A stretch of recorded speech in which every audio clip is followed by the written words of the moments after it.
All right, guys, we're here at the little White House. This is where Harry Truman, the president from Missouri, came, and he would spend his winters in presidency down here. A large part of his presidency, the White House was being remodeled, so that might have been a factor, I'm not sure. Maybe he just didn't like the cold. He's from Kansas City, we get pretty cold there. He's from my hometown, so let's check out his little White House. He probably got pretty cold in the trenches of World War I as well. I have been with the Little White House since August of 1999. That is 23 years. I'm the senior-most person on staff, and I happen to have been the author of the book Presidents in Paradise, which is the story of the Little White House.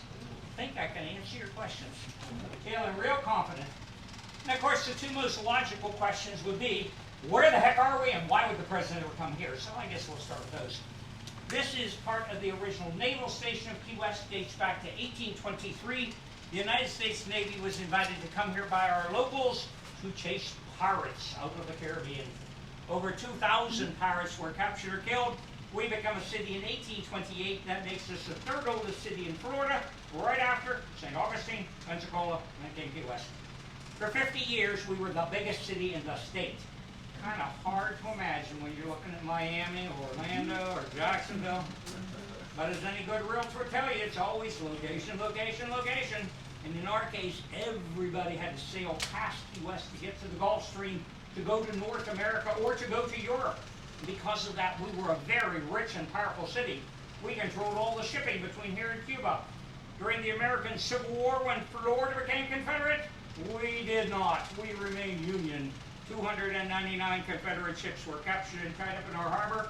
We shortened the war by a couple of years. Well, following our Civil War, wouldn't you know it, there was another one in the offing, and that time it was between Cuba and Spain. Our officers could feel it, they knew it was happening. They kept writing more and more letters to Washington saying, send more troops because we're going to protect our interests in Havana. Eventually, the battleship Maine makes Key West its home port. So this is a big deal. Well, all those new officers poured into Key West. They started writing some nasty letters home to Washington. Their complaint, nice base, no housing. So Congress appropriates $7,400 to build this 8,700 square foot house. Such a deal. So why would the President of the United States ever come to Key West? Franklin Roosevelt, our president, died on April 12, 1945. Vice President Harry Truman becomes our new president. There is no vice president. There is no means of appointing a vice president. So Truman is running the country by himself for the next 19 months. He is exhausted. He has been working night and day, and he really needs a vacation.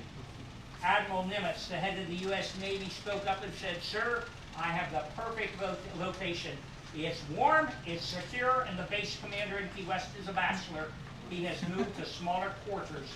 This great big house is sitting empty. So President Truman comes with a staff of 16 for 1 week in November of 1946. Truman is just planning to be on vacation. He's going out to dry tortugas. He's going out deep-sea fishing. He doesn't plan to do anything else. But this was a top-secret base, and we were developing new weapons. And someone got the brilliant idea, perhaps the president would like to see what we're doing, and we might get some extra money. So they took the president off to show him all these top-secret projects. The president was fascinated. Then they thought, this is going really well. Let's take the president out on a captured German submarine. And they went diving 450 feet on the U-2513. The sub sprang a leak. Nothing like grounding the commander-in-chief. I am happy to report the president did not die. We could never cover that up. And so when he got back on dry land, he says, I love this place. Whenever I get tired, I'll be back. 12 weeks later, he was back. So, altogether, President Truman came 175 days. 6 months of his presidency was spent in this house. Like Camp David, this building was always owned by the federal government, but it was used by multiple presidents. Truman happened to use it the most, so he got his name attached to it. I moved here 40 years ago to work at Fort Zachary Taylor, which is our state park, our Civil War fort. That was my first love. And then I went to work for the trolley company and started out as a driver and ended up running the trolley for 8 years. Then they said, let's go have you build a new museum. So I went to Mallory Square and built that great big tower with the shipwreck treasures is what it's called now. And then in 1999, a position opened here, and I said, this is real history. Well, our tour guide we just had actually was one of the founders of this museum here. So he moved from this museum, which is the Shipwreck Museum here in Key West, to the Truman White House. So let's go and check this place out and see how he did here. Shebang, or I can just tell you my favorite story if you'd like. Favorite story? All right, we're gonna start right here in this case. Everything behind glass is real, authentic, and came off of a shipwreck. For example, everything in this treasure case came off that ship right there. Except that ship right there, that's just a model. But it represents the El Cazador, known as the shipwreck that changed the world. You see, in 1784, this set sail from Havana, Cuba to New Orleans, secretly carrying 400,000 of these freshly minted Spanish pieces of eight right there in the corner. Now the Spanish were desperate for that ship to make it because they needed to back up the paper money they had with the silver. But change the world this wreck did, and make it to New Orleans the ship did not. It sank about 50 miles from its destination. But just imagine it. If that ship didn't make it, well, it's possible that Louisiana might not be part of the United States today. But even so, this shipwreck was actually found not too long ago, just in 1993. A little fishing boat was making its way through the Gulf of Mexico when its nets got snagged on something really heavy. When they finally pulled up the nets, they discovered that they pulled up a 45-pound boulder made of nothing but the Spanish silver coins. But the real kicker of the story is the name of the boat that discovered it. Are you ready? It was called the Mistake. So we like to call it the treasure that was found by mistake. A really great mistake to make, don't you think? That's hilarious. All right, guys, we have 64 pounds of silver here, and this is like one of those games. If you can get it out, you can keep it. So. I see someone's not afraid of the cursed treasure. Oh, this is cursed? Well, it's said to be cursed. I mean, I don't think it's cursed. After all, I do touch that bar many times every single day. It hasn't hurt me any. I might have stubbed my toe 10 times yesterday, but that's completely unrelated, I promise you. But if you'd like to know why they'd say it's cursed, that's because in 1656, that bar was aboard a ship called the Maravillas. Now that sank along the Bahama Banks, but that wasn't the only time. You see, the year before, it was originally on board a ship called the Concepcion. And of course, that sank first. But the Spanish were able to recover the bar, identifying it by its markings, and waited to put it on a bigger, better ship. Bigger? Sure. Better? Not so much. They put it on the Maravillas, and well, we know how that went.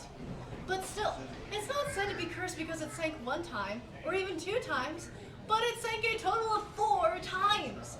That's a lot of ships for one little bar to sink, isn't it? Yes, it is. Yep. Still, it really hasn't harmed anyone since it's been on dry land. There's just one little rule to go with it. Don't get it wet.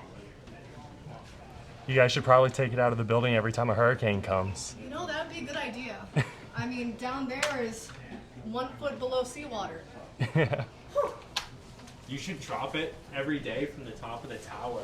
So eventually it will actually hurt somebody and it will be really cursed. Are you trying to provide more ghosts for the Ghosts and Gravestones tour? Yeah, that would be great for business, right? She doesn't like that. Wreck ashore! If you haven't noticed, guys, the reason that this tower exists here is because the economy of Key West partly used to include recovering wrecked ships, and that was a large part of the economy. In 1950-something, I forgot the exact year, they recovered today's money $7 million worth of stuff from wrecked ships. So, it also gives you a great view of Key West. Many of you know this is actually the place where Cuban migrants have traditionally landed because Yeah. Bud Light. Bud Light. Icy cold. So anyway, because this is only 90 miles from Cuba, this has been traditionally the point of entry for a lot of Cuban migrants. And you can see that in their heritage. I don't know if you can see the reflected Cuban flag on the mirror. And also... Here, just flip it around. Somos Ukraina. Much like Ukraine, the Cubans have been fighting against dictatorship for quite some time, especially the ones who live in America. There's their flag. This is their flag. Turn the key to the left.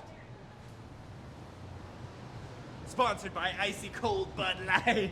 A museum to some extent, and also a historical place. It was here that Jose Marti, the top historical figure of Cuba, prepared the war to get rid of Spain in Cuba. That war began in 1895. Okay. So this place, it all started with Cuba and Puerto Rico were the last two colonies of Spain, and they wanted to be free.